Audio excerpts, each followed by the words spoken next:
You wake to the taste of rust. Blood and iron flood your mouth like a tide you cannot swallow, cannot spit. Your tongue is no longer yours. It swells against the sharp intrusion, pierced by cold steel, pressed down by a spike that makes every twitch feel like betrayal. You try to move it, to form even the smallest word, but the cage will not allow it. The silence is forced upon you, nailed into your very flesh. The weight of the bridle grips your skull like a crown of shame. Iron bars frame your face, pressing into your cheeks, your jaw, the back of your head where a padlock seals you shut. You can feel the chill of the lock as if it brands you, a reminder that freedom is no longer possible, that your voice is not yours, but theirs to decide. Each breath scrapes against the iron lattice, shallow and ragged, carrying the stench of your own blood back into your lungs. You cannot hide. The contraption is not only pain, it is spectacle, a mask of degradation designed not just to silence, but to expose. Passers-by stare, eyes lingering on the grotesque metal clamped over your face, the drool dripping down your chin, the faint red trail sliding from the corner of your mouth. You are no longer a person. You are a warning nailed upright in the marketplace. Your jaw aches. Your neck burns from the unrelenting weight. The spike digs deeper each time you try to swallow, a punishment for the body's instinct to live. Still, there is no escape. Only the endless chorus of your own humiliation. You were not caught stealing, nor plotting treason. No murder, no fire, no grand betrayal. You are here for something smaller, more invisible, more impossible to defend. You are here for words. But what words could deserve such iron? What syllables could justify turning a face into a prison? The question lingers, heavier than the cage itself, waiting to drag you into the next layer of silence. The iron does more than move. It speaks. Its architecture is deliberate, a geometry of silence hammered into shape by human hands. You feel how every bar has a purpose. The cage curving across your brow like a crown. The bands hugging your cheeks to expose the wet ruin of your mouth. The spike fixed to remind you that even your tongue can be caged. It is not chaos, but design. A grotesque artistry meant to make suffering visible. Some bridles bore a bell, small yet merciless, fastened above the forehead. With each reluctant step, it jingled, announcing your shame like a herald. Every movement betrayed you, every sound declared to the crowd. Here walks a voice that dared to exist. You cannot hide in stillness, cannot vanish into silence. The instrument turns you into spectacle. You are no longer permitted to disappear. Consider the hands that built it. Blacksmiths at the forge, sparks spitting like fireflies, hammer meeting anvil in steady rhythm. The same men who bent iron for horseshoes and plows also shaped these cages. Tools for labor, tools for punishment, forged by the same calloused palms. Craftsmanship, discipline, pride, applied not only to creation, but to control. The bridle was not an accident. It was commissioned, requested, valued. Communities ordered them as one might order a well bucket or a gate latch. Stored in the town's arsenal of morality, displayed in the square, ready to be clamped upon the next offending mouth. Not a hidden device, not a secret chamber of torment, but an official instrument sanctioned by neighbors and kin. Towns kept them as if they were civic treasures, iron answers to the problem of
before the iron ever touched their skin.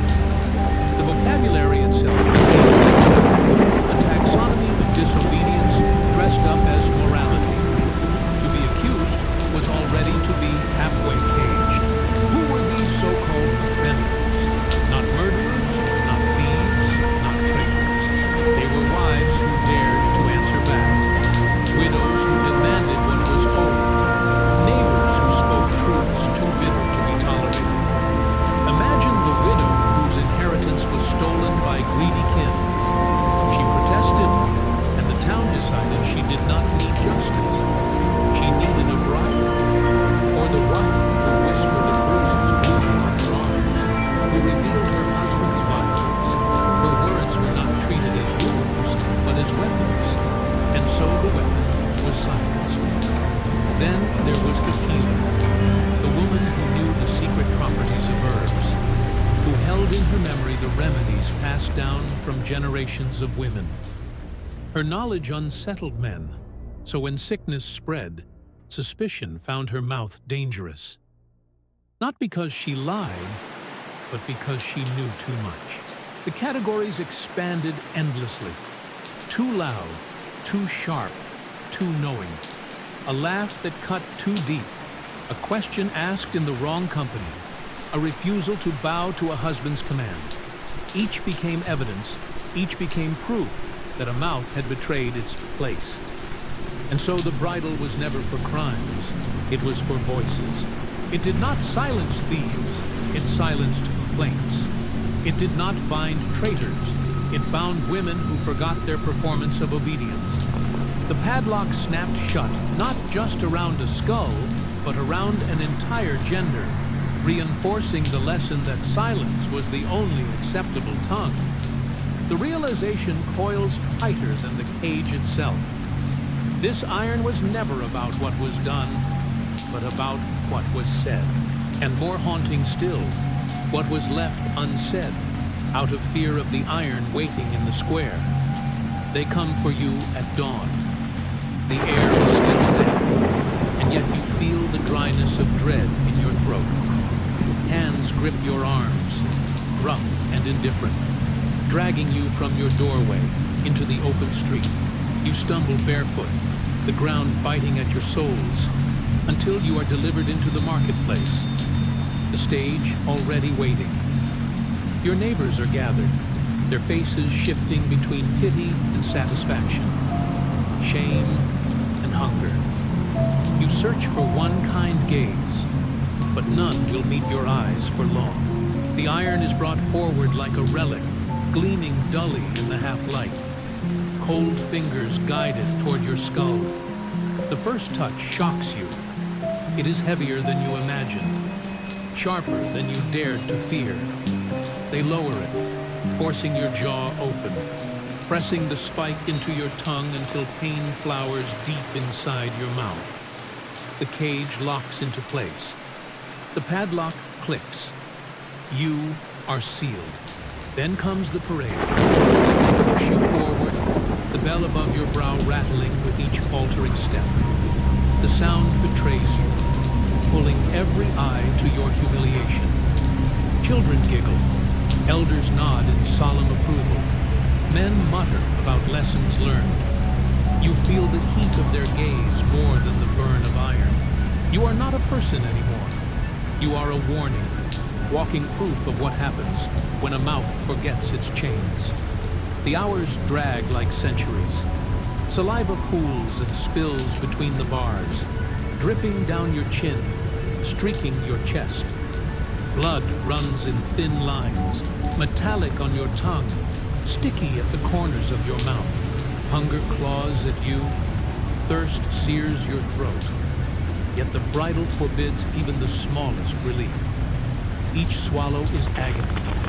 Each breath a reminder that you are imprisoned inside your own body. But worse than the physical torment is the hollowing. You feel yourself shrinking, your voice dissolving, your humanity leaking out with each droplet of spit. The longer you wear it, the less you remain.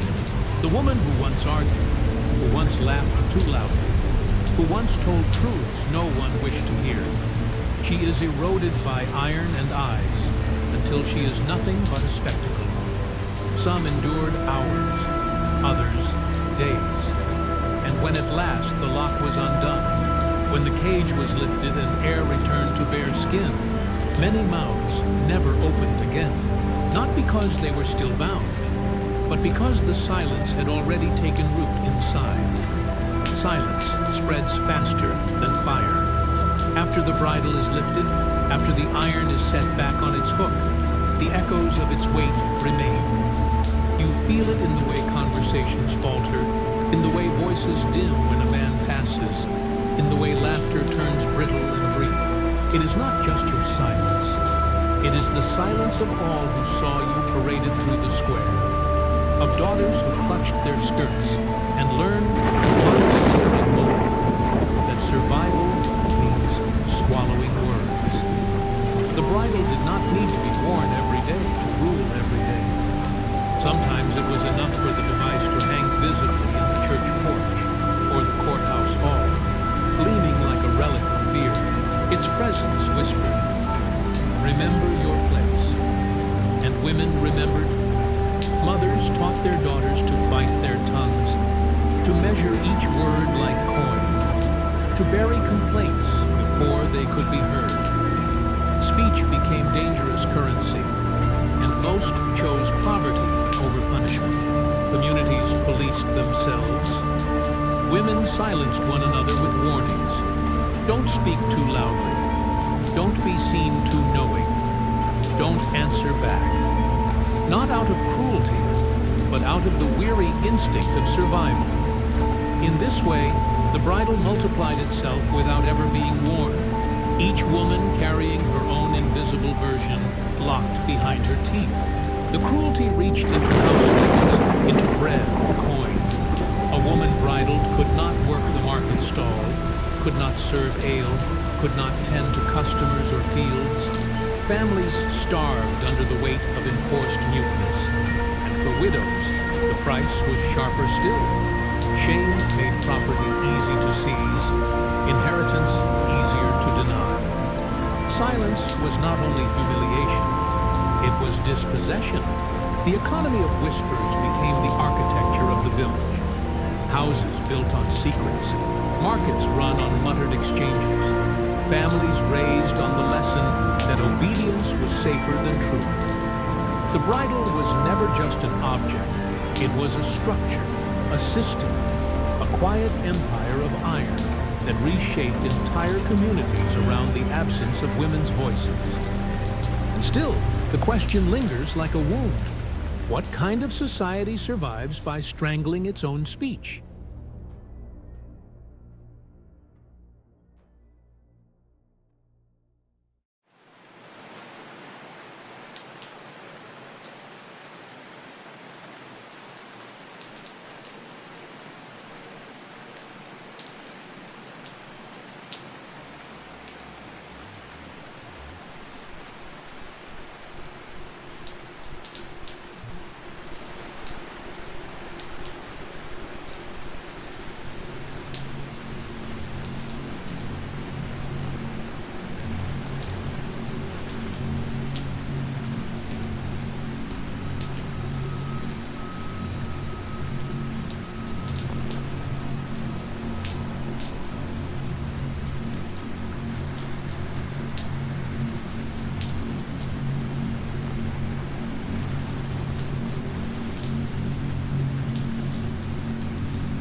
You see more than trade routes or borders. You see a geography of silence, a cartography of fear. Misogyny travels like a contagion. slipping across rivers and languages, adapting itself to local anxieties, but keeping its cruel core intact. Each new bridle was another marker on the map, another point in a vast landscape where women's voices were turned into wounds, and the silence did not stay in the square. It seeped into households, into churches, into laws. Across nations, across centuries, the same lesson repeated. A woman's words were a danger, and iron was the cure. Today, the bridles sit behind glass. Museums lined neatly in rows, polished under sterile light, labeled with delicate cards that call them curiosity or instruments of correction. The iron gleams as though it were just another artifact, no more grotesque than a sword or a chalice. The descriptions are clinical, almost gentle, used in the early modern period to punish gossiping women. As if gossip were a crime, as if bleeding tongues and ruined voices were footnotes in some quaint morality tale. Visitors file past, their faces reflecting in the glass. Some pause, some whisper, some even lift their phones to capture a photograph, smiling beside the cage that once swallowed screams. A grotesque relic becomes a backdrop for amusement, another stop on the tour of medieval oddities. The iron that once dripped with saliva and blood now gathers fingerprints of fascination. History is safely distant when it is curated, when it is stripped of its heat and stench, when it is called the past. But the silence it created has not left us.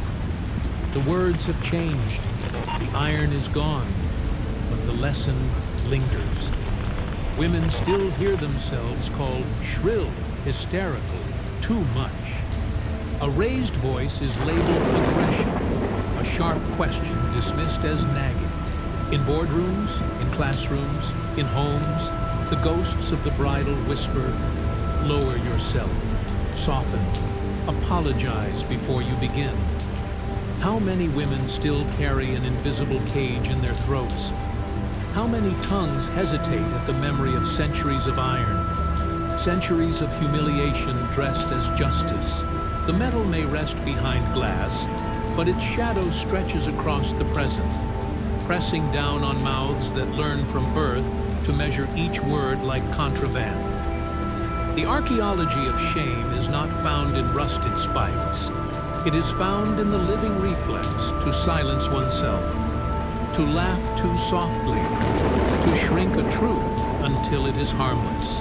The bridle no longer parades through streets, yet its echo walks beside every woman who wonders if she has spoken too much.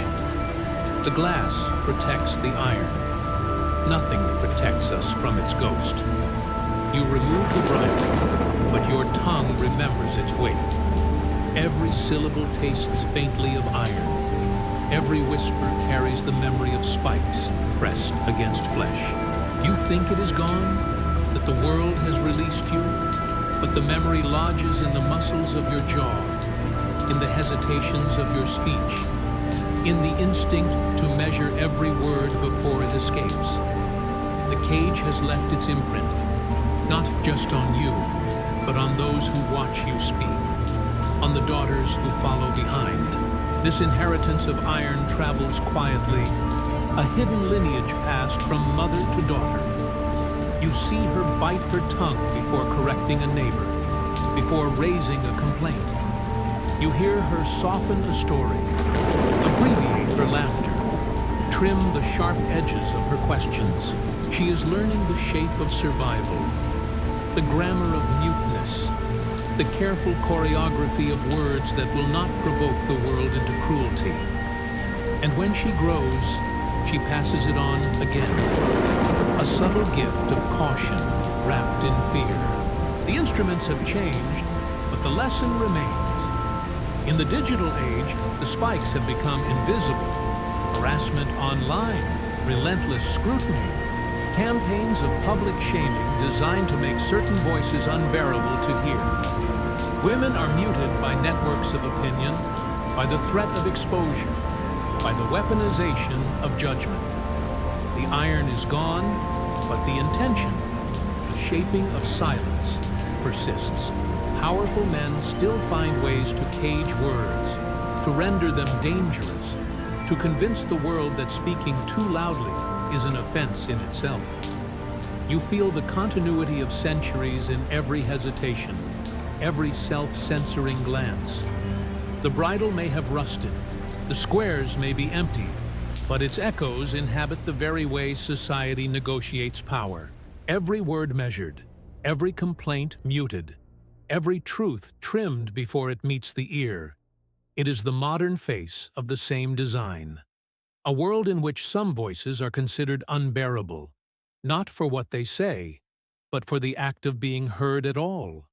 And so you carry the iron still, in memory and in muscle, in reflex and fear, teaching the next generation what survival demands.